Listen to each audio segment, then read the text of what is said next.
for their shares, probably at just about book value. A patient holder, who had bought the shares in March 1964 at 20 would have had a profit of 165% in 2 years, a non-compounded annual return of 47%. Most of the bargain issues in our experience have not taken that long to show good profits, nor have they shown so high a rate. For a somewhat similar situation, current as we write, see our discussion of National Presto Industries above, p. 168. Special situations or workouts. Let us touch briefly on this area, since it is theoretically includable in the program of operations of an enterprising investor. It was commented upon above. Here we shall supply some examples of the genre, and some further remarks on what it appears to offer an open-minded and alert investor. 3 such situations, among others, were current early in 1971, and they may be summarized as follows. Situation 1. Acquisition of Kaiser Roth by Borden S. In January 1971, Borden Incorporated announced a plan to acquire control of Kaiser Roth Diversified Apparel by giving 11?3 shares of its own stock in exchange for 1 share of Kaiser Roth. On the following day, in active trading, Borden closed at 26 and Kaiser Roth at 28. If an operator had bought 300 shares of Kaiser Roth and sold 400 Borden at these prices, and if the deal were later consummated on the announced terms, he would have had a profit of some 24% on the cost of his shares, less commissions and some other items. Assuming the deal had gone through in 6 months, his final profit might have been at about a 40% per annum rate. Situation 2. In November 1970, National Biscuit Company offered to buy control of Aurora Plastics Company at $11 in cash. The stock was selling at about 81?2. It closed the month at 9 and continued to sell there at year-end. Here the gross profit indicated was originally about 25%, subject to the risks of non-consummation and to the time element. Situation 3. Universal Marion Co., which had ceased its business operations, asked its shareholders to ratify dissolution of the concern. The treasurer indicated that the common stock had a book value of about $281?2 per share, a substantial part of which was in liquid form. The stock closed 1970 at $211?2, indicating a possible gross profit here, if book value was realized in liquidation, of more than 30%. If operations of this kind, conducted on a diversified basis for spreading the risk, could be counted to yield annual profits of, say, 20% or better, they would undoubtedly be more than merely worthwhile. Since this is not a book on special situations, we are not going into the details of the business, for it really is a business. Let us point out 2 contradictory developments there in recent years. On the one hand, the number of deals to choose from has increased enormously, as compared with, say, 10 years ago.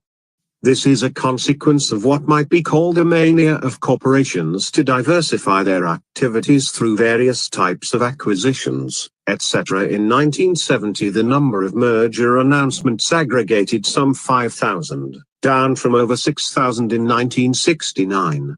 The total money values involved in these deals amounted to many, many billions. Perhaps only a small fraction of the 5,000 announcements could have presented a clear-cut opportunity for purchase of shares by a special situations man, but this fraction was still large enough to keep him busy studying, picking, and choosing.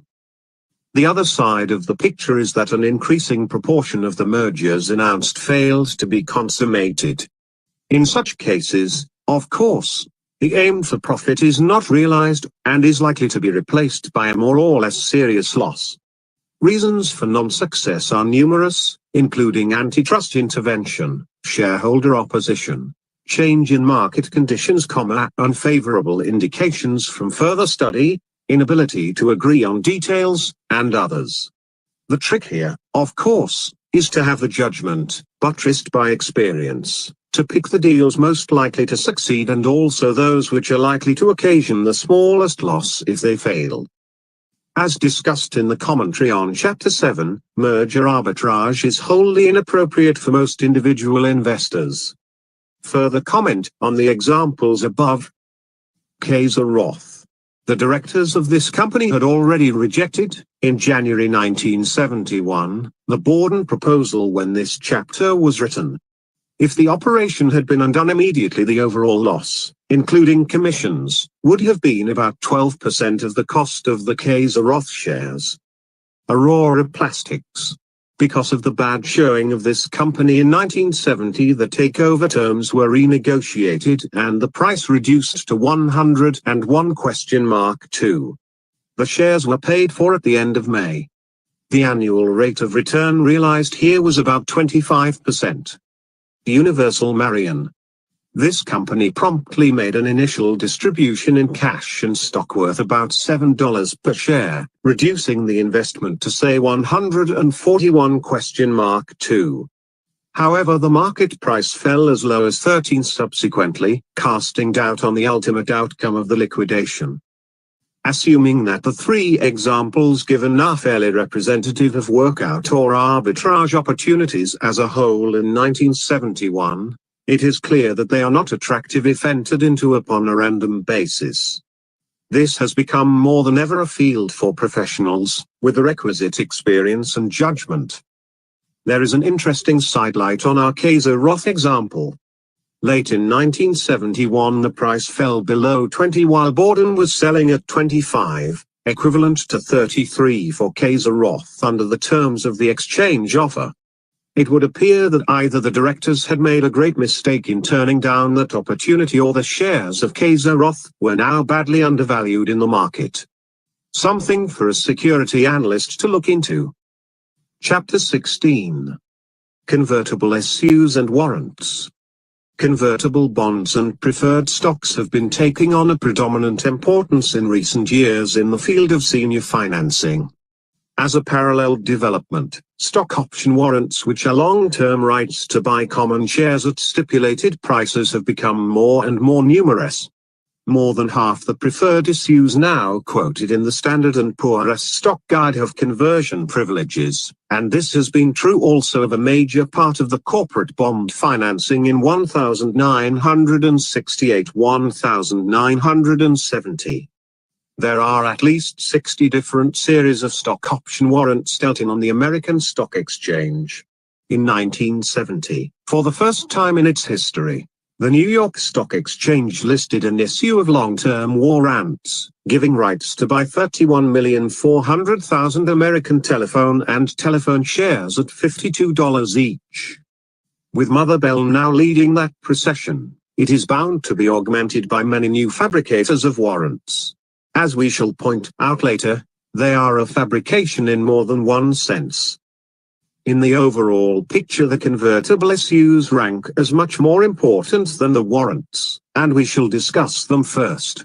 There are two main aspects to be considered from the standpoint of the investor. First, how do they rank as investment opportunities and risks? Second, how does their existence affect the value of the related common stock issues? Convertible issues are claimed to be especially advantageous to both the investor and the issuing corporation. The investor receives the superior protection of a bond or preferred stock, plus the opportunity to participate in any substantial rise in the value of the common stock.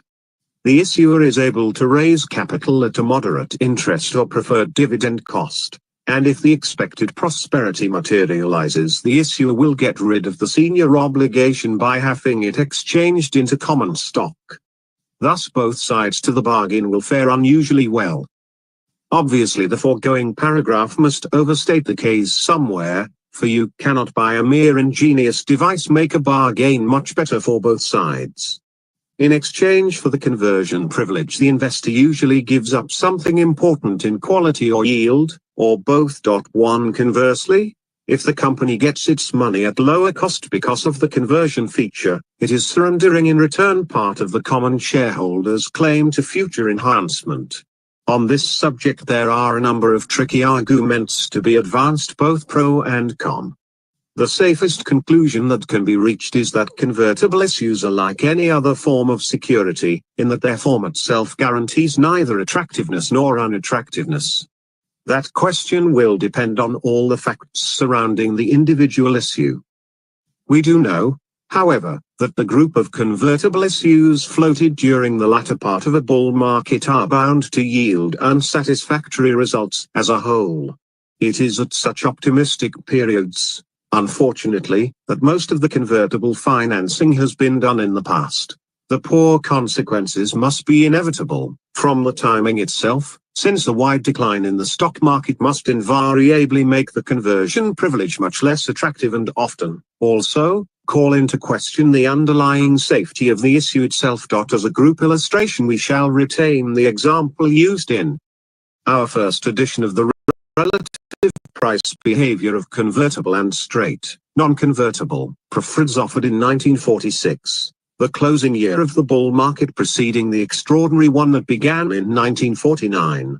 A comparable presentation is difficult to make for the years 1967-1970, because there were virtually no new offerings of non-convertibles in those years.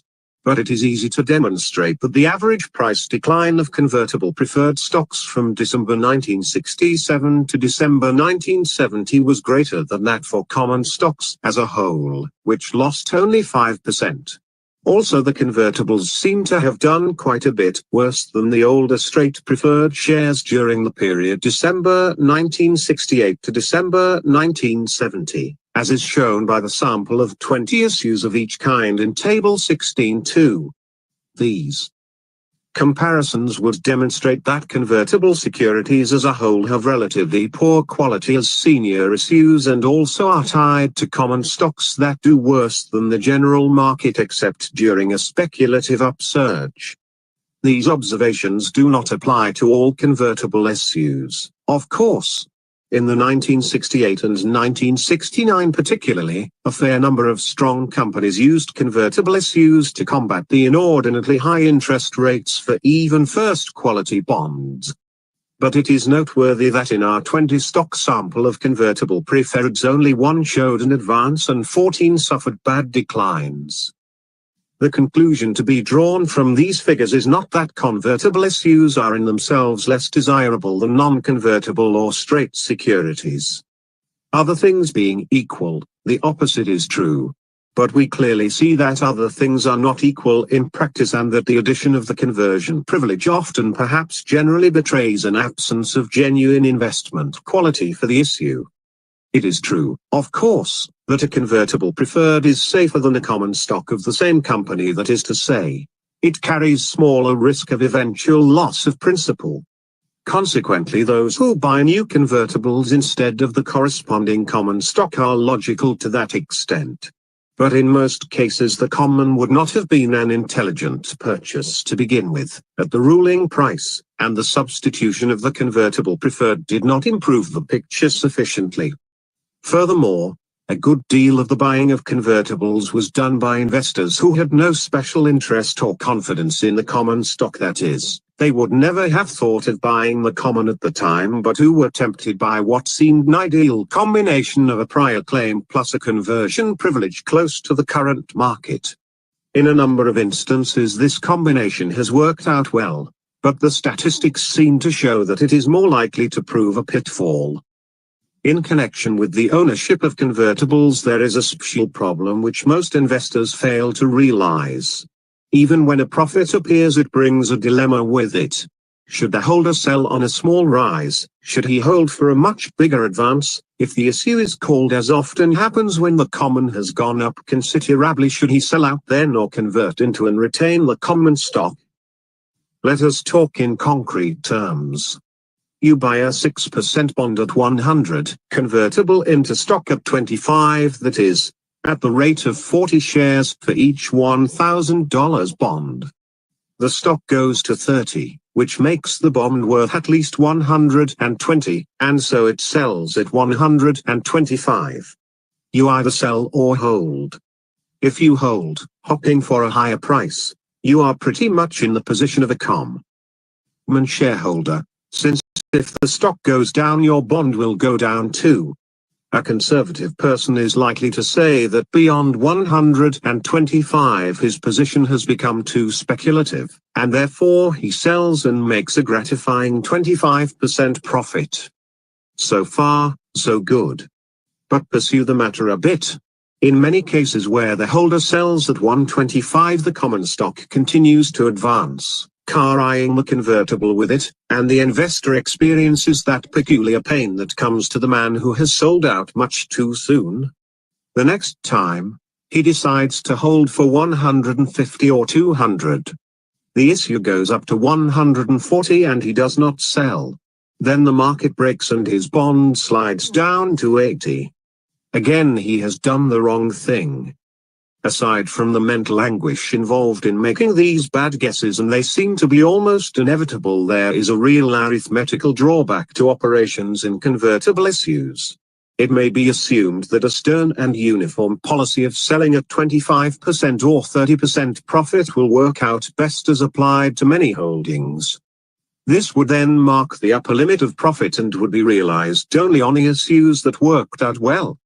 But, if as appears to be true, these issues often lack adequate underlying security and tend to be floated and purchased in the latter stages of a bull market, then a goodly proportion of them will fail to rise to 125 but will not fail to collapse when the market turns downward. Thus the spectacular opportunities in convertibles prove to be illusory in practice, and the overall experience is marked by fully as many substantial losses, at least of a temporary kind, as there are gains of similar magnitude. Because of the extraordinary length of the 1968 bull market, convertible issues as a whole gave a good account of themselves for some 18 years. But this meant only that the great majority of common stocks enjoyed large advances, in which most convertible issues were able to share. The soundness of investment in convertible issues can only be tested by their performance in a declining stock market, and this has always proved disappointing as a whole. In our first edition, 1949, we gave an illustration of this special problem of what to do with a convertible when it goes up. We believe it still merits inclusion here. Like several of our references, it is based on our own investment operations. We were members of a select group common mainly of investment funds, who participated in a private offering of convertible 41.2% debentures of Eversharp Company at par, convertible into common stock at $40 per share. The stock advanced rapidly to 651?2. And then, after a 3-for-2 split, to the equivalent of 88. The latter price made the convertible debentures worth no less than 220. During this period the two issues were called at a small premium, hence they were practically all converted into common stock, which was retained by a number of the original investment fund buyers of the debentures. The price promptly began a severe decline, and in March 1948 the stock sold as low as 73?8. This represented a value of only 27 for the debenture issues, or a loss of 75% of the original price instead of a profit of over 100%. The real point of this story is that some of the original purchasers converted their bonds into the stock and held the stock through its great decline. In so doing they ran counter to an old maxim of Wall Street, which runs, never convert a convertible bond. Why this advice? Because once you convert you have lost your strategic combination of prior claimant to interest plus a chance for an attractive profit. You have probably turned from investor into speculator, and quite often at an unpropitious time, because the stock has already had a large advance. If never convert a convertible is a good rule, how came it that these experienced fund managers exchanged their Eversharp bonds for stock, to their subsequent embarrassing loss? The answer, no doubt, is that they let themselves be carried away by enthusiasm for the company's prospects as well as by the favorable market action of the shares. Wall Street has a few prudent principles. The trouble is that they are always forgotten when they are most needed. Hence that other famous dictum of the old-timers, do as I say, not as I do. Our general attitude toward new convertible issues is thus a mistrustful one. We mean here, as in other similar observations, that the investor should look more than twice before he buys them. After such hostile scrutiny, he may find some exceptional offerings that are too good to refuse. The ideal combination, of course, is a strongly secured convertible, exchangeable for a common stock which itself is attractive, and at a price only slightly higher than the current market. Every now and then a new offering appears that meets these requirements. By the nature of the securities markets, however, you are more likely to find such an opportunity in some older issue which has developed into a favorable position rather than in a new flotation. If a new issue is a really strong one, it is not likely to have a good conversion privilege. The fine balance between what is given and what is withheld in a standard type convertible issue is well illustrated by the extensive use of this type of security in the financing of American Telephone and Telegraph Company. Between 1913 and 1957 the company sold at least 9 separate issues of convertible bonds, most of them through subscription rights to shareholders. The convertible bonds had the important advantage to the company of bringing in a much wider class of buyers than would have been available for a stock offering, since the bonds were popular with many financial institutions which possess huge resources but some of which were not permitted to buy stocks. The interest return on the bonds has generally been less than half the corresponding dividend yield on the stock, a factor that was calculated to offset the prior claim of the bondholders.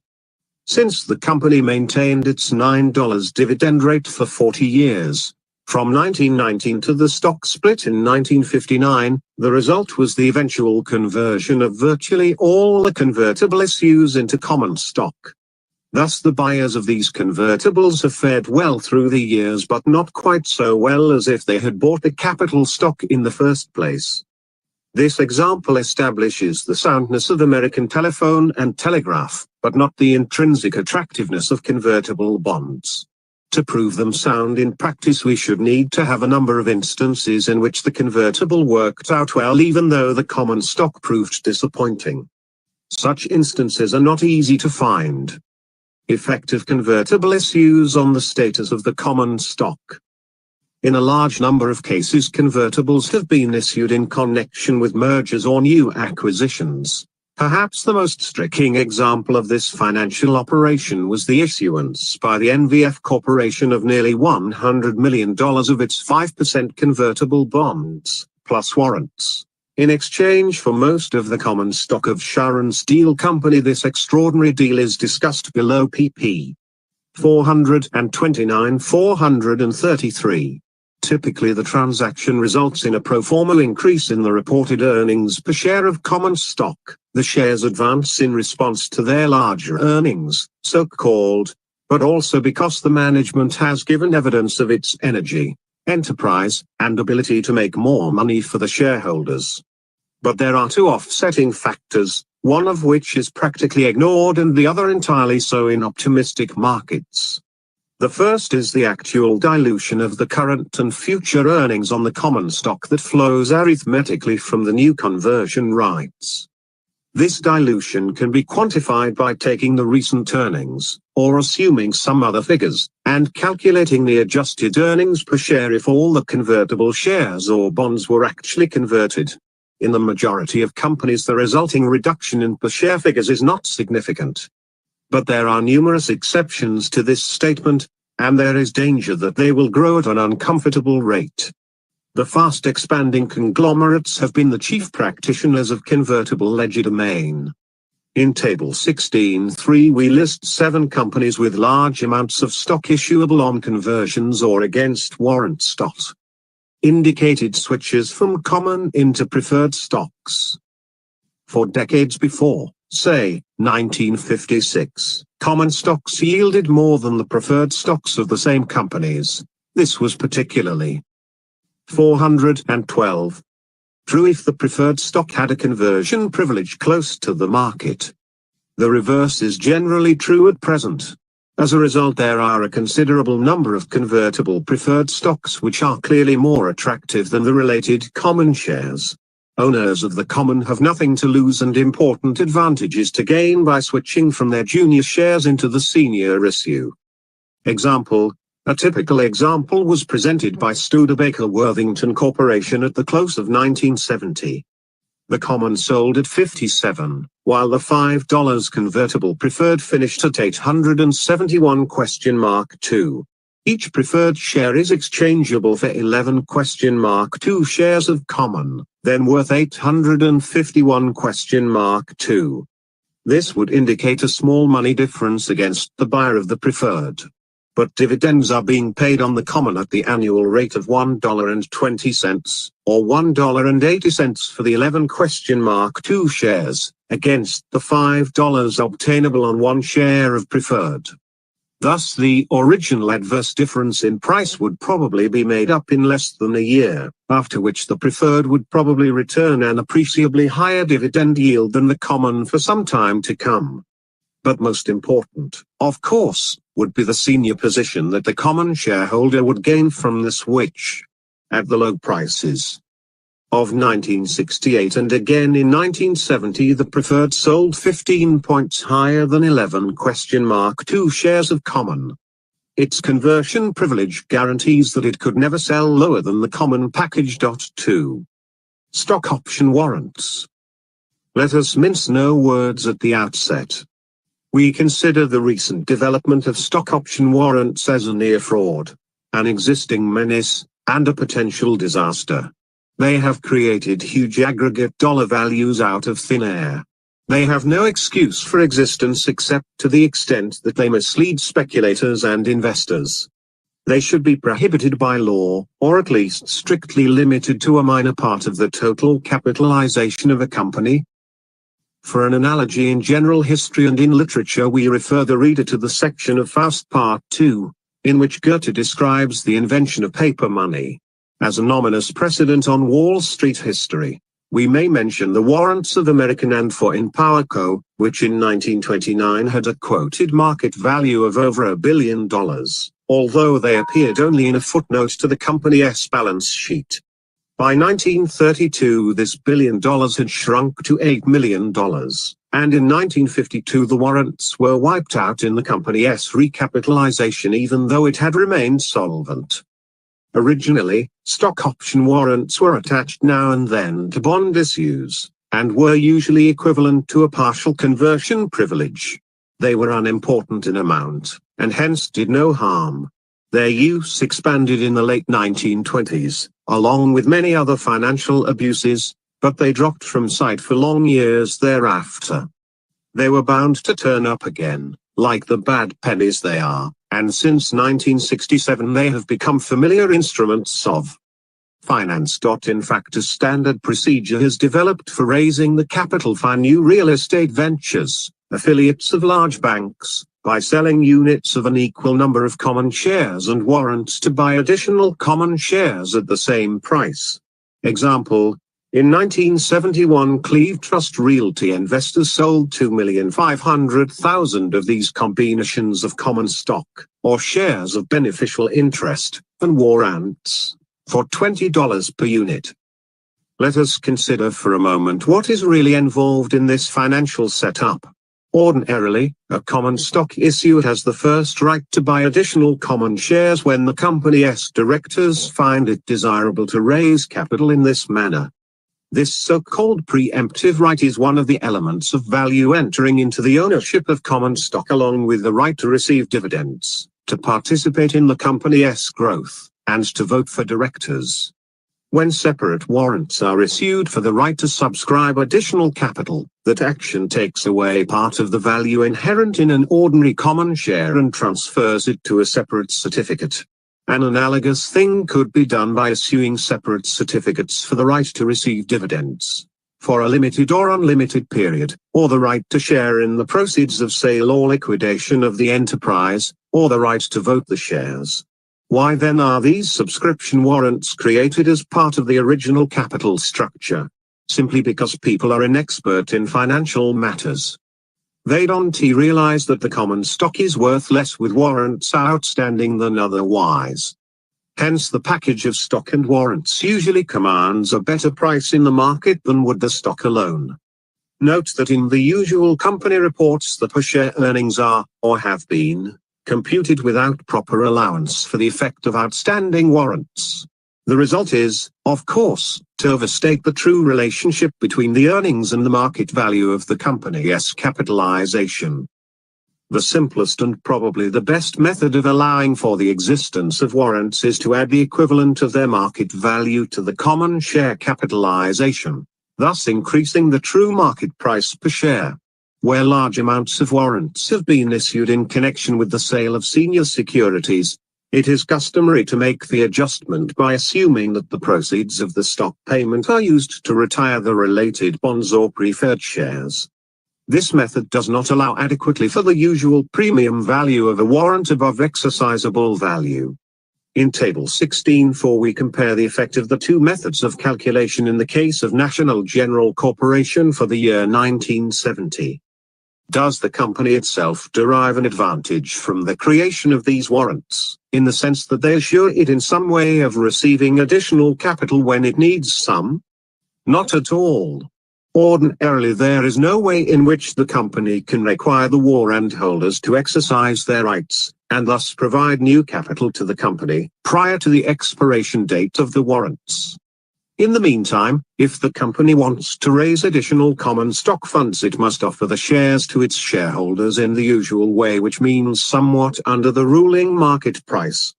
The warrants are no help in such an operation, they merely complicate the situation by frequently requiring a downward revision in their own subscription price. Once more we assert that large issues of stock option warrants serve no purpose, except to fabricate imaginary market values. The paper money that Goethe was familiar with, when he wrote his Faust, were the notorious French assignats that had been greeted as a marvelous invention, and were destined ultimately to lose all of their value, as did the $1 billion worth of American and foreign power warrants. Some of the poetess remarks apply equally well to one invention or another, such as the following, in Bayard Taylor's translation, Practical Postscript. The crime of the warrants is in having been born.